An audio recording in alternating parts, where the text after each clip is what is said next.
റിയാ ലോകമാന്യമാണ്. അതിന്റെ വകഭേദങ്ങൾ മറ്റു പലതുമുണ്ട്. ഉജുബ് അതിൽപ്പെട്ടതാണ്. റിയാ എന്ന് പറഞ്ഞാൽ ആളുകളെ കാണിക്കാൻ വേണ്ടി ചെയ്യുക. നീ നോമ്പുകാരനാണെന്ന് ആളുകൾ അറിയാൻ, നിസ്കാരക്കാരനാണെന്ന് ആളുകൾ അറിയാൻ, നീ ഖുർആൻ പാരായണത്തിൽ കഴിവുള്ളവനാണെന്ന് ആളുകൾ അറിയാൻ, നീ ഇബാദത്തുകൾ ചെയ്യുന്നത് ജനങ്ങൾ കാണാൻ, നീ സദഖകൾ നൽകുന്നവനാണെന്ന് ആളുകൾ കാണാൻ. അതിനോട് പ്രവർത്തിച്ചിട്ട് കാര്യമില്ല. ഇബ്നുൽ ഖയ്യിം റഹിമഹുല്ലാഹ് അദ്ദേഹം പറഞ്ഞു, ഇദാ ലം തുഖ്ലിസ് ഫലാ തതഅബ്. ഇഖ്ലാസ് ഇല്ലേ, നീ വെറുതെ പണിയെടുത്ത് വിഷമിക്കണ്ട, പണിയെടുത്ത് ക്ഷീണിക്കേണ്ട. ഇഖ്ലാസ് ഇല്ലെങ്കിൽ ഒരു കാര്യവുമില്ല. ഇദാ ലം തുഖ്ലിസ് ഫലാ തതഅബ്. ഇഖ്ലാസ് ഇല്ലേ, നീ പണിയെടുക്കണ്ട, ഒരു കാര്യവുമില്ല. റിയാ അമലുകളെ മുഴുവൻ ബാത്തിലാക്കുന്ന കാര്യമാണ്. അല്ലെങ്കിൽ ഏത് അമലുകളിലാണ് റിയാ കടന്നു വന്നിരിക്കുന്നത്, ആ അമലുകൾ റിയാ ഇല്ലാതെയാക്കി കളയും. റസൂലുള്ളാഹി സ്വല്ലല്ലാഹു അലൈഹി വസല്ലം അവിടുന്ന് പറഞ്ഞു, ഇദാ ജമഅ അല്ലാഹു അൻ-നാസ യൗമൽ ഖിയാമ. അല്ലാഹു ജനങ്ങളെ ഖിയാമത്ത് നാളിൽ ഒരുമിച്ച് കൂട്ടിക്കഴിഞ്ഞാൽ, നാദാ മുനാദിൻ, ഒരാൾ വിളിച്ചു പറയും, മൻ കാന അശ്റക ഫീ അമലിൻ അമിലഹു ലില്ലാഹി അഹദൻ ഫൽയത്ലുബ് സവാബഹു മിൻ ഇൻദി ഗൈരില്ലാഹ്. ആരെങ്കിലും അല്ലാഹുവിന് വേണ്ടി ചെയ്യുന്ന ഒരു പ്രവർത്തനത്തിൽ മറ്റു വല്ലവരെയും പങ്കുചേർത്തിട്ടുണ്ട് എങ്കിൽ, അവന് വേണ്ടിയാണ് അത് ചെയ്തിരിക്കുന്നത് എങ്കിൽ, അല്ലാഹു അല്ലാത്തവരെ കാണിക്കുന്നതിന് വേണ്ടിയാണ് ചെയ്തത് എങ്കിൽ, ഫൽയത്ലുബ് സവാബഹു മിൻ ഇൻദി ഗൈരില്ലാഹ്, അവൻ അല്ലാഹു അല്ലാത്തവരിൽ അവന്റെ പ്രതിഫലം പോയി അന്വേഷിക്കട്ടെ. ചെയ്ത അമൽ അല്ലാഹു അല്ലാത്തവർക്ക് വേണ്ടിയാണ് എങ്കിൽ അതിനുള്ള പ്രതിഫലം അവിടെ പോയി തപ്പട്ടെ.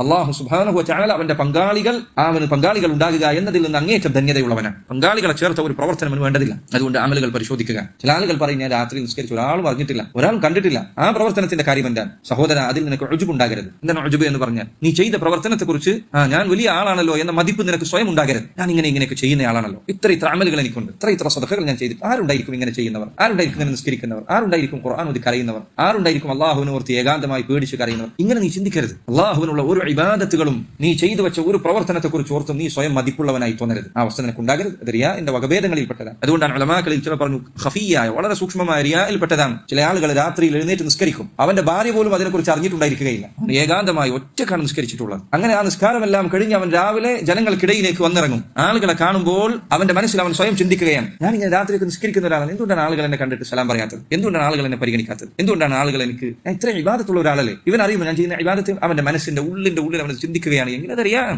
സൂക്ഷ്മം അറിയാം. അതുകൊണ്ട് സഹോദര, ഇഖ്ലാസ് ശ്രദ്ധിക്കുക. സലഫുകൾ പറഞ്ഞതുപോലെ,